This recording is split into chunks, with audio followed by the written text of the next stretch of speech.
الحمد لله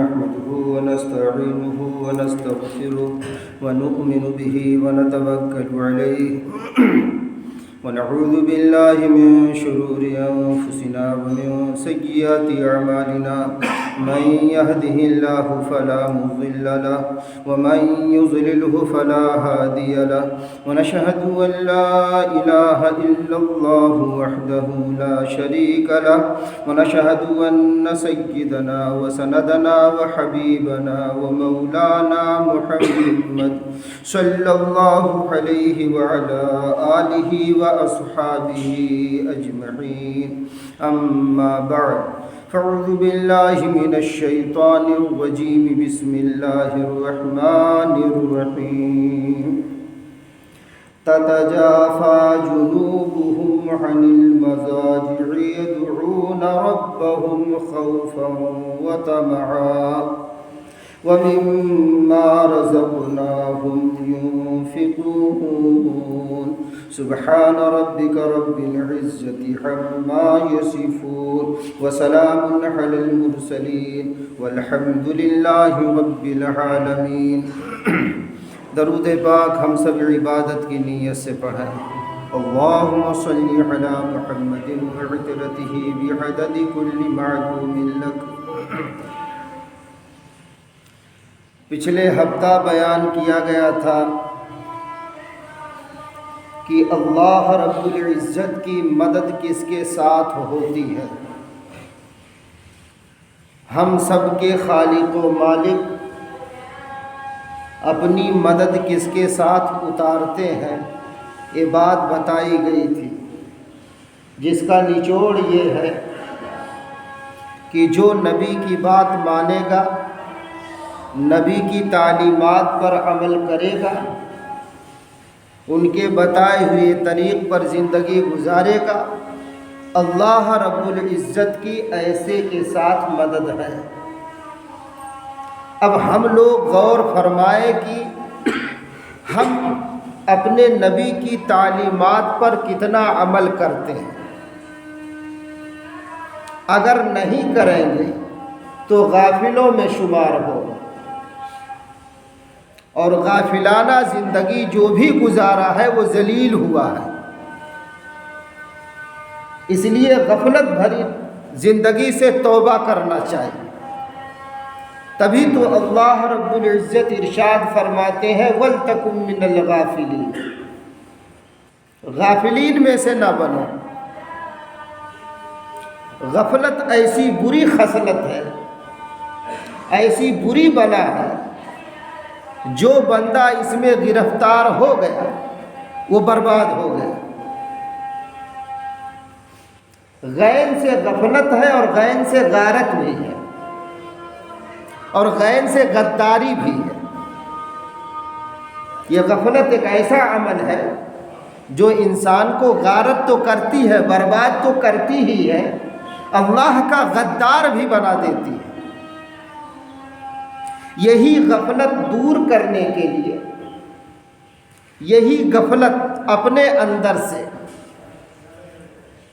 اسے دور کرنے کی خاطر پچھلے لوگ کسی نہ کسی اللہ والے کے پاس جاتے تھے کہ جیسے ان کی ہری بھری زندگی ہے، خوشحال زندگی ہے، جیسے انہیں اپنی زندگی میں اللہ اللہ کرنا نصیب ہے، راتوں کو اٹھ کر اللہ کے سامنے رونا نصیب ہے، جیسے ان کی طبیعت شریعت بنی ہے، ایسے میں ان کے پاس لاؤ جاؤں رہوں سہوں۔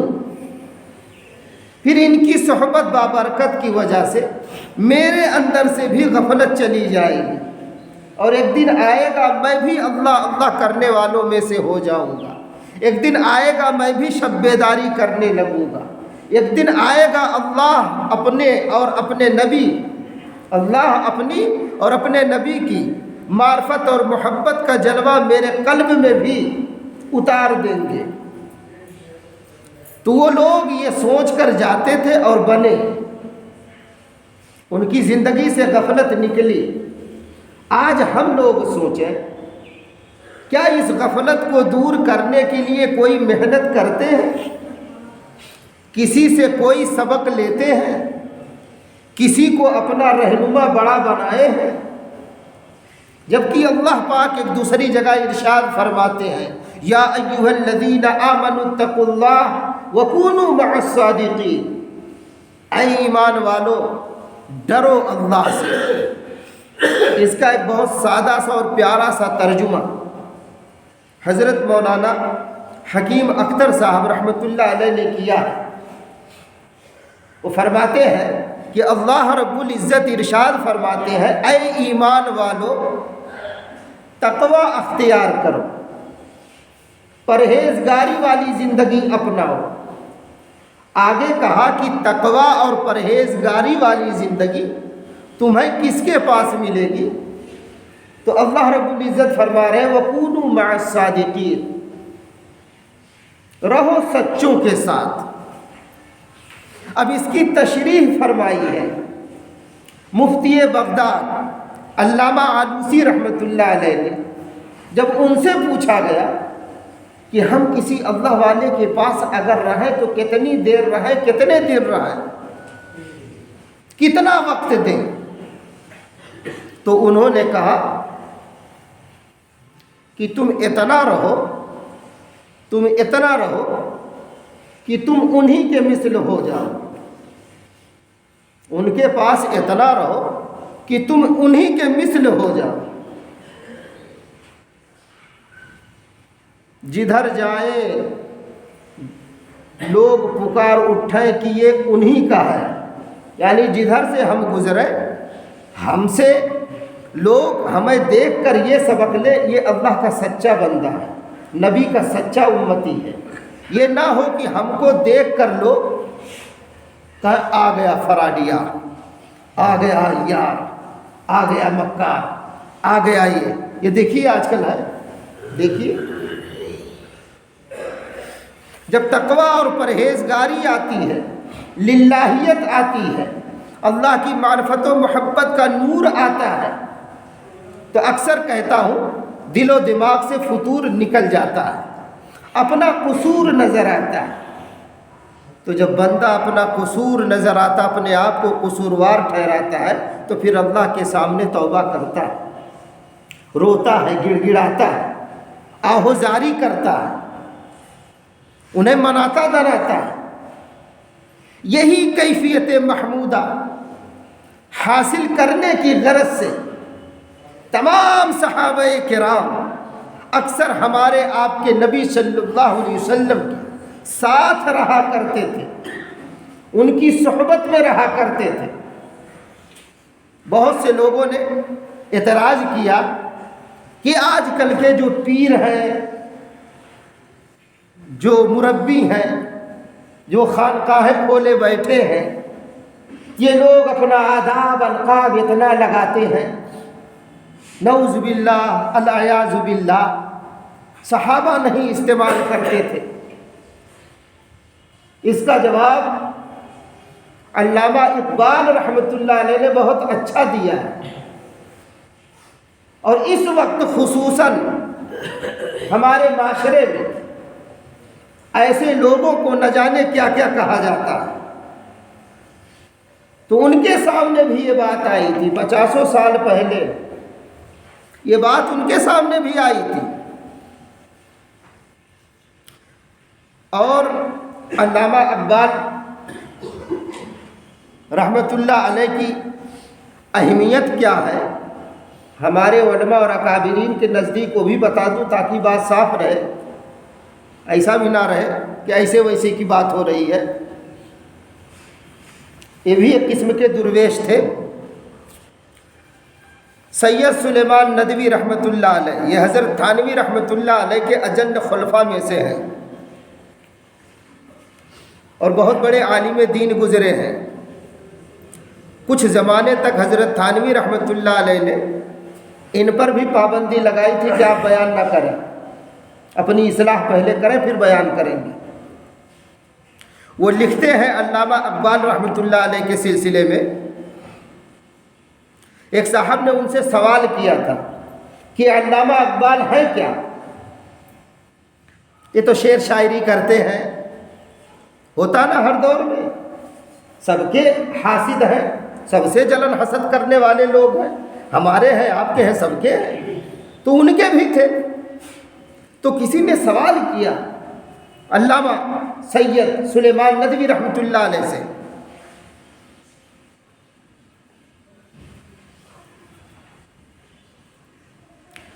کہ یہ علامہ اقبال رحمۃ اللہ علیہ کیا کسی بزرگ سے بیعت ہے، کسی سے انہیں نسبت ہے، کیا ہے؟ تو حضرت علامہ نے جواباً تحریر فرمایا تھا کہ مجھے یہ علم نہیں کہ ڈاکٹر صاحب مرحوم قادریہ سلسلہ کے کس بزرگ کے مرید تھے، سلسلہ قادریہ کے کسی بزرگ سے مرید تھے وہ، لیکن کس بزرگ سے تھے یہ حضرت علامہ نہیں بتا پا رہے ہیں، ان کو علم نہیں تھا اس وقت۔ وہ کہہ رہے ممکن ہے کہ آپ کے نانا، یعنی جنہوں نے یہ خط لکھا تھا ان کے نانا کی طرف وہ کہہ رہے ہیں، ممکن ہے آپ کے نانا مرحوم کا بیان صحیح ہو، یعنی فلاں بزرگ سے ان کو نسبت تھی۔ اب سنو ان کی بات کہ وہ کیا تھے، کہا سنو، اب وہ اپنے مکتوب میں نقل کرتے ہیں، جن لوگوں میں امام ابو حنیفہ، امام شافعی اور امام بخاری کی قدر نہیں ہے، یا علامہ سید سلیمان ندوی رحمۃ اللہ علیہ کہہ رہے ہیں کیا کہ جن لوگوں کے دلوں میں امام ابو حنیفہ، امام شافعی، امام بخاری کی قدر نہیں ہے، اتنے بڑے بڑے لوگوں کی، تو وہ اقبال کو کب خاطر میں لانے والے ہیں؟ حضرت کہہ رہے ہیں وہ علامہ اقبال کو کب عزت دیں گے، کب ان کی اہمیت سمجھیں گے؟ اگر ان کے خیالات امام شافعی، امام احمد اور امام ابو حنیفہ وغیرہ کے بارے میں اچھے ہیں تو علامہ اقبال کے بھی بارے میں اچھے ہوں گے انشاءاللہ۔ یہ ان کی اہمیت بتا رہے ہیں۔ تو ایسے شخص یہ لکھ رہے ہیں، خط بہت لمبا ہے، بتانا یہ چاہ رہا ہوں، جب ہمارے بڑے کسی نہ کسی بڑے کے پاس جا کر تربیت لیتے تھے تو ہمیں بھی تربیت لینے کی ضرورت ہے، ہاتھ پہ ہاتھ دھرے نہ رہیں، ورنہ تنزلی کا ایسا شکار ہوں گے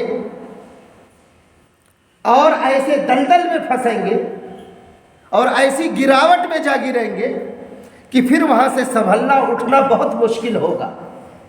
اللہ نے سمجھ، فہم، عقل کو ایسا روشن کیا تھا صحابہ کے کہ بالکل انہیں یہ بات سمجھ میں آ گئی تھی حقیقی طور پر کہ مدنی کریم صلی اللہ علیہ وسلم واحد ایسی شخصیت ہے جن کے پیچھے چلا جائے، جن کی تابع داری کی جائے تو زندگی سرخرو ہوگی، کامیاب ہوگی، اگر نہیں چلیں گے تو ہم برباد ہو جائیں گے۔ اسی لیے تن من دھن کی بازی صحابہ کرام لگا دیے اور آپ صلی اللہ علیہ وسلم کے سامنے ان کی مجلس میں کئی دن بھوکے رہ کے بیٹھے رہتے تھے، ان کے ارشادات سنتے۔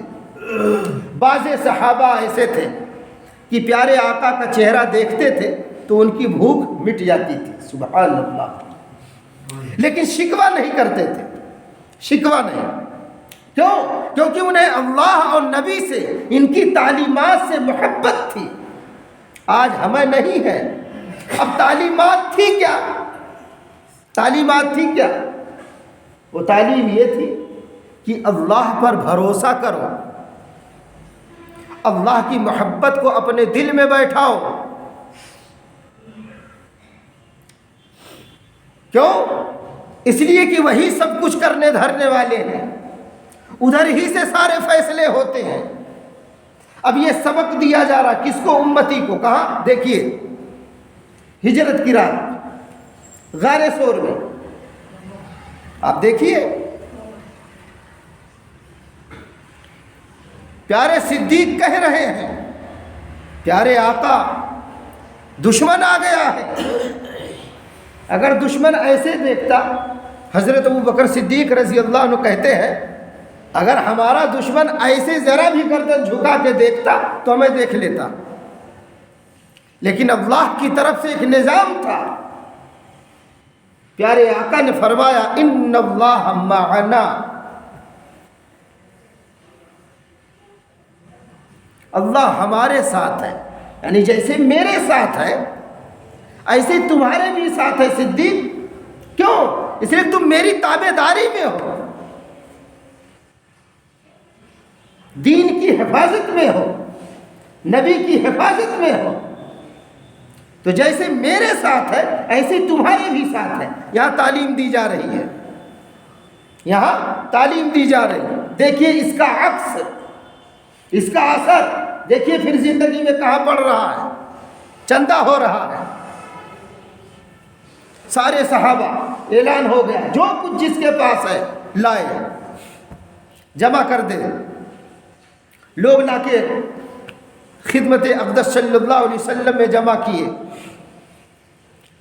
سیدنا صدیق اکبر رضی اللہ عنہ بھی جو کچھ تھا گھر میں وہ سب لا رہے ہیں۔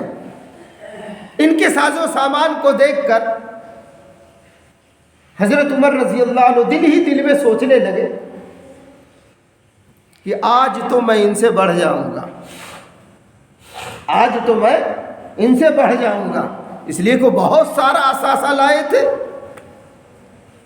ان کی نگاہ اثاثے پر تھی، سامان پر تھی، لیکن صدیق اکبر کے ایمان پر اور انہیں جو محبت رسول، محبت الہیہ حاصل تھی اس پر نہیں تھی۔ وہ ساز و سامان کو دیکھ کر فیصلہ لینے لگے، لیکن اصل تو فیصلہ اللہ اور اس کے رسول کا ہوتا ہے۔ وہ کہنے لگے میں سوچ ہی رہا تھا کہ اتنے میں یار غار صدیق اکبر رضی اللہ عنہ اپنا چندہ لے کر آ گئے۔ پیارے آقا سوال کر رہے ہیں کہ عمر تم بھی لے آئے چندہ؟ کہا جی حضور لے آئے۔ کہا گھر والوں کے لیے کیا چھوڑا؟ کہا آدھا لے کے آیا ہوں اور آدھا چھوڑ کے آیا ہوں گھر والوں کے لیے۔ کہا جی صدیق آپ کیا لائے اور کیا چھوڑ کے آئے ہیں پیچھے اپنی اولاد کے لیے، اپنے گھر والوں کے لیے؟ تو جناب صدیق رضی اللہ عنہ نے کہا کہ میرے آقا میرے گھر میں جو کچھ تھا حتیٰ کہ جھاڑو تک لکھا وہ سب لے کے آ گئے تھے۔ کہا پیارے آقا جو کچھ تھا میرے گھر میں وہ سب میں لے کے آ گیا ہوں۔ کہا پھر گھر والوں کے لیے کیا چھوڑے؟ کہا اللہ اور اس کے رسول کی محبت، اللہ اور اس کے رسول کے تعلق کو چھوڑا ہوں۔ سبحان اللہ، یہ باتیں ہو رہی ہیں، یہ باتیں ہو رہی ہیں کہ ادھر سے پیغام آ رہا ہے، اللہ رب العزت بھیج رہے جبرائیل جاؤ صدیق کے لیے پیغام لے کے جاؤ، سلام میرا، اور پوچھو میرے آقا سے، صدیق سے سوال ہو، جبکہ اللہ پاک سب کچھ جان رہے ہیں۔ پوچھو، یہاں تک کہ اپنی قمیص تک اتار کے دے دیے تھے۔ ہم آپ دیں گے کسی کو؟ ارے صدری تک دینے کو نہیں تیار ہے، کرتا ارتا تو چھوڑ دیجئے، صدری نہیں دیں گے۔ اور وہاں جذبہ دیکھیں، ایسوں کے ساتھ اللہ کی مدد ہوتی ہے، ہم جیسے جذبات سے کھلواڑ کرنے والوں کے ساتھ نہیں۔ ٹاٹ کا لباس پہنے ہیں، جبریل امی آ رہے ہیں، وہ بھی ٹاٹ کے لباس میں، امام الملائکہ ٹاٹ کے لباس میں۔ کہا جبریل؟ کہا ہاں۔ کہا بھی آپ کے صدیق آ رہے اسی لباس میں۔ جیسے وہ بھی پہنچے دیکھا، کہا اللہ نے سوال کیا، انہیں سلام پیش کیجیے اللہ کا اور ان سے پوچھیے، جبکہ اللہ پاک جان رہے تھے، اس کے باوجود پوچھوائے۔ کہا پوچھو، کیا آپ کے صدیق اس حال میں راضی ہیں؟ کیا اس حال میں راضی ہیں؟ تب قرآن نے کہا وَلَسَوْفَ يَرْضَىٰ، جو محبوب مصطفیٰ ہوتا ہے وہ محبوب خدا بن جاتا ہے۔ یہاں تو ہم کسی کے محبوب نہیں بننا چاہتے، دل چرا رہے ہیں پتہ نہیں کس کے لیے۔ اس دل کی نگر ڈگر میں کس کو بسیرا دیں گے، کس کو بسائیں گے پتہ ہی نہیں ہے۔ یہ کس سمت جا رہا ہے اس پہ کوئی لگام نہیں۔ جس سے چاہا دل لگا لیا، جس سے چاہا دشمنی کر لیا۔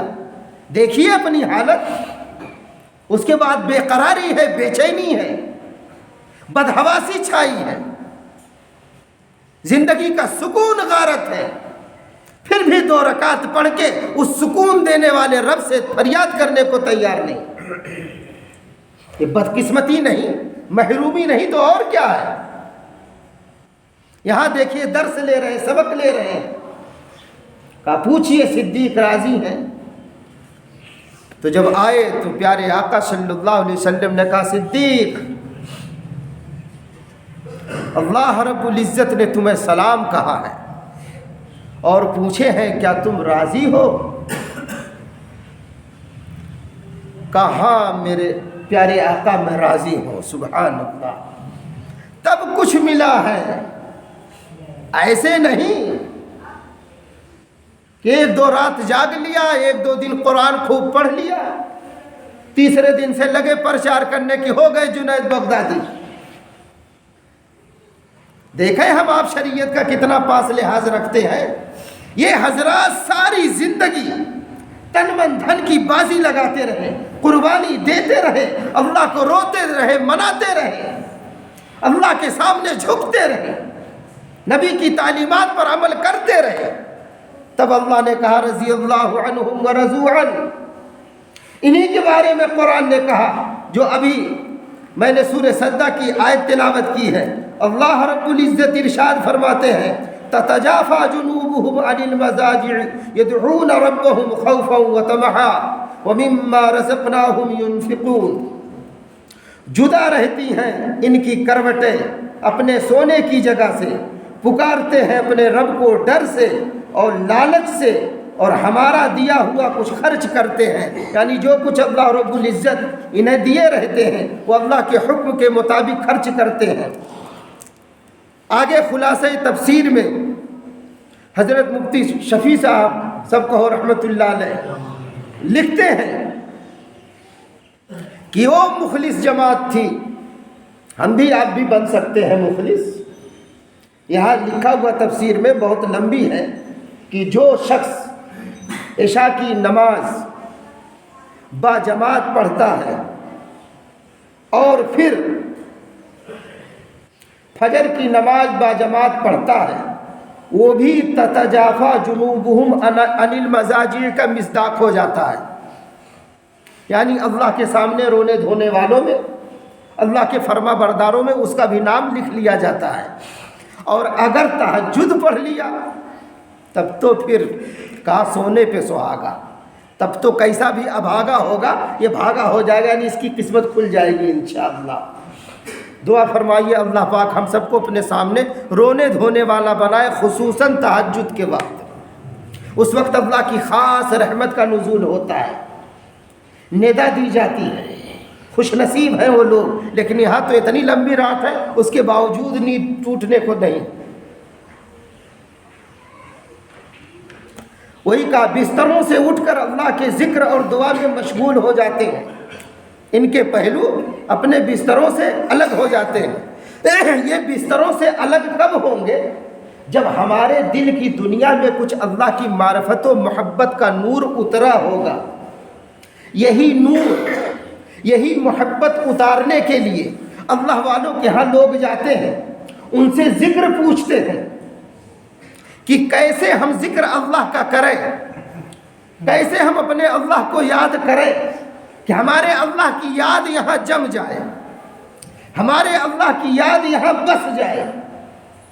تو ان اللہ والوں کو جب یہ دیکھتا ہے اللہ اللہ اللہ کرتے ہوئے، جب وہ درد میں ڈوبی، رقت میں ڈوبی، وہ دعائیں انہیں آہوزاری کرتے، جب یہ دیکھتا ہے تو اس کے اندر بھی ہمت آتی ہے، اس کے اندر بھی ہمت آتی ہے، پھر اس کے اندر بھی شوق ذوق انگڑائی لیتا ہے کہ یار مجھے بھی اپنے رب کو منانا چاہیے. پھر یہ اٹھ کھڑا ہوتا ہے, پھر اللہ پاک سے مناجات کرتا ہے, تب کہتا ہے اللہ اللہ کیسا پیارا نام ہے, تب یہ پکارتا ہے. ہم کب محسوس کریں گے, ہمیں کب محسوس ہوگا. اسی لیے اللہ والے جب گئے ایک اللہ والے کے یہاں تو پکارنے لگے, کیا رہا میں دن رات غفلتوں میں, ابس یوں ہی زندگی گزاری, کیا نہ کچھ کام آخرت کا, کٹی گناہوں میں عمر ساری. میں سر جھکاتا ہوں میرے مولا, میں توبہ کرتا ہوں میرے باری, ہر دم کروں گا اے میرے باری. اللہ اللہ ساتھ میں کہہ لیجئے, اللہ اللہ اللہ اللہ اللہ اللہ اللہ. جان نہ چرائیے, جان نہ چرائیے, کچھ تو ساتھ میں کہہ لیں تاکہ آگے چل کے اللہ پاک توفیق دیں. اللہ کا نام لینا ہے. ایک دفعہ جو اللہ کہتا ہے 20 نیکیاں ملتی ہیں, یہ اس میں اعظم ہے. اکثر علماء نے لکھا ہے یہ جب کوئی بندہ دکھیارا جب یہ کہتا اے اللہ ہم پر رحم فرما, تو اس کی دعا رد نہیں کی جاتی, رد نہیں ہوتی. یہ اللہ کا اسم ذاتی نام ہے, اس لیے کہیے اللہ اللہ اللہ اللہ اللہ. ہم سب کو اللہ پاک توفیق دے. ہمارے سلسلے کے کتنے بزرگ ایسے گزرے ہیں جو 70 ہزار مرتبہ ایک رات میں نام لیتے تھے اللہ کا. آپ سوچئے ان کا دل روشن ہوگا یا ہمارا آپ کا ہوگا رات بھر موبائل دیکھ کر. ہمارے سلسلے عالیہ نقشبندیہ کے بزرگ حضرت خواجہ فضل علی قریشی رحمۃ اللہ علیہ, ان کی خانقاہ مسکین پور شریف, اب تو پاکستان میں چلا گیا, ورنہ سارا ملک تو ایک ہی تھا. بٹوارے کے بعد بھائی اب تو ادھر ہی چلا گیا, تب تو ایک ہی تھا. وہ ہل چلاتے تھے کھیتوں میں, تو ہل چلاتے چلاتے جیسے ہمارے ہاں کسان کہتا ہے بوا دہنا, وہ یہ سب نہیں کہتے تھے, وہ اللہ کے اسم ذات کی ضرب لگاتے تھے. اللہ اللہ اللہ اللہ اللہ اللہ اسم ذات کی ضرب لگاتے تھے. جب تک ہل چلاتے تھے بیج وغیرہ ڈالتے تھے تب تک اندازہ لگائے 80 ہزار مرتبہ اللہ کا ذکر کر چکے ہوتے تھے. اب سوچئے اس کھیت میں کتنا نور برستا رہا ہوگا, کتنی برکت آتی رہی ہوگی. اور باوضو ہل چلاتے تھے, باوضو کٹوائی کرتے تھے, باوضو اس کے دایا جاتا تھا. پہلے تو بیل وغیرہ دوائی ہوتی تھی, بڑی عمر والے تو جانتے ہیں, یہ تھریسر وغیرہ تو توایا نہیں تھا. پھر جب اور گھر کی عورتیں چکی چلا کے آٹا پیستی تھی, گوندتی تھی. یہ بھی دیکھیے تب یہ مشین وشین نہیں آئی تھی کٹائی پسائی والی. جب لوگ کھانے بیٹھتے تھے تب حضرت فرماتے تھے دسترخوان لگانے کے بعد خانقاہ میں اپنی کمائی کھلاتے تھے. آج تو ہم سالن کھلاتے اپنے مرید کو, پھر بھی جب کہتے ہیں دعوت والی دعا پڑھو ساتھ نا یاد ہے, اور زندگی بھر یہ دعوتیں اڑا رہا ہے اور دعوت کی دعا تک نہیں یاد ہے. لعنت ایسی زندگی پر جو 10-20 دعا نہ یاد کر سکے. کیا نبی کی زندگی ہم سیکھ رہے, سوچیں کہاں ہیں ہم. کچھ ہوش کیجئے, مت ان کو برا کہیے. آپ اپنی قبر میں چلیں گے, اپنی قبر میں جائے گا. آپ کے برا کہنے سے کوئی جہنم میں نہیں جائے گا, برائی کرنے سے کوئی جہنم میں جائے گا. آپ کے کہنے سے نہیں جنت دوزخ کا فیصلہ ہوگا. اس لیے اپنے بارے میں کوسیے. تو جب دسترخوان خانقاہ میں لگتا تھا تو حضرت فرماتے تھے فقیروں ہل چلایا گیا باوضو, جوتائی کٹائی ہوئی باوضو, پسائی ہوئی آٹ کی گدائی ہوئی باوضو, روٹیاں عورتیں پکائی باوضو, یہاں تک کھانا دسترخوان پر لگایا گیا باوضو. کیا ہی اچھا ہوتا اگر باوضو ہو کر کھاتے. سبحان اللہ. یہ حضرات ایسے تھے. ہماری زندگی دیکھیں, سموسہ پکوڑی کھا کے پیٹ کو تو کنڈم کر ڈالے, آدھا گھنٹہ 1 گھنٹہ وضو نہیں ٹکنے والا. دیکھیے اس لیے دوستو یہ زندگی بڑی تیزی سے گزر رہی ہے. کچھ فکر کریں, کچھ اللہ کا ذکر کریں, اللہ کو رو دھو کے منا لیں. بہت سستا سودا ہے, بہت سستا سودا. اسی سودے کے لیے تن من دھن کی بازی صحابہ کرام لگائے۔ حضرت علی رضی اللہ عنہ کا پچھلے دفعہ واقعہ بیان کیا تھا، 3 منٹ اور بیان کر کے ختم کرتا ہوں۔ ان کا بیان کیا تھا بہادری کا، وہ شیر خدا، وہ بہادر حضرت علی رضی اللہ عنہ کہہ رہے ہیں، سارے لوگ بیٹھے ہیں، انہوں نے کہا تم جانتے ہو ہم میں سب سے بہادر کون ہے؟ غزوہ احزاب تو بعد میں غزوہ خندق پیش آیا، یہ اور پہلے کی بات ہے۔ وہ فرما رہے ہیں تم جانتے ہو ہم میں سب سے بہادر کون ہے؟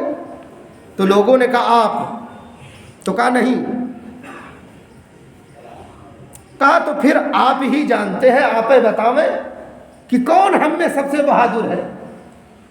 تو کہا سنو، ہم میں سب سے بہادر حضرت ابو بکر صدیق رضی اللہ عنہ ہے۔ کہیے سبحان اللہ۔ تو اب ظاہر سی بات ہے، کوئی چیز اگر آپ کہے ہیں تو اس کو ثابت کرنے کے لیے دلیل چاہیے۔ تو فوراً ان لوگوں نے کہا، ان ساتھیوں نے کہا علی اس کی کیا دلیل ہے؟ کہا سنو دلیل دیتا ہوں۔ غزوہ بدر کے دن جب یہ طے ہو رہا تھا کہ آج تو خیمہ پھلا جگہ پیارے آقا کا نصب کیا جائے گا، اس خیمہ کے اندر پیارے آقا کے پیچھے کھڑے ہو کر کون پہرا دے گا؟ تو ہم میں ہر ایک ہل گیا، لرز گیا۔ کیوں؟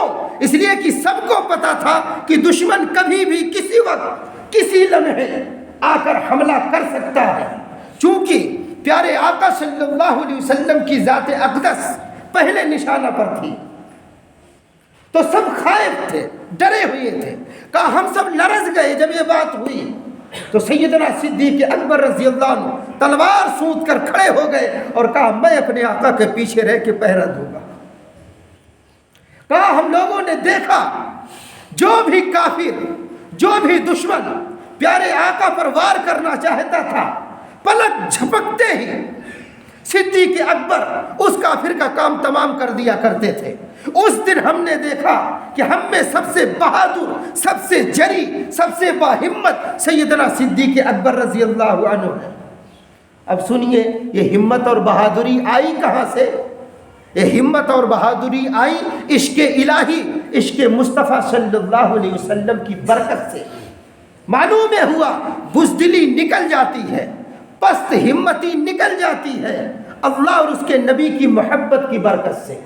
اس لیے ہم اور آپ اس محبت کو حاصل کرنے کے لیے کچھ وقت فارغ کریں۔ میں یہ نہیں کہتا آپ میرے پاس یا میری خانقاہ میں، نہیں، بہت سے بزرگ ہیں، بہت سے عالم دین ہیں اس علاقہ میں۔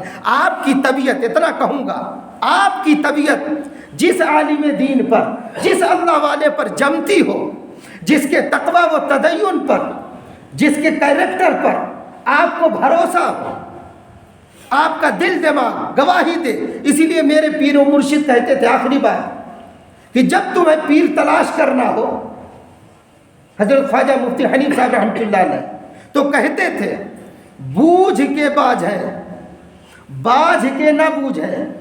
یعنی پہلے تم پتہ کرو کہ جو اللہ والا بیٹھا ہے، جو گدڑی میں آ گیا ہے، جو اللہ والوں نے ایسی شکل و شباہت بنایا ہے، کیا واقعی میں یہ ہے؟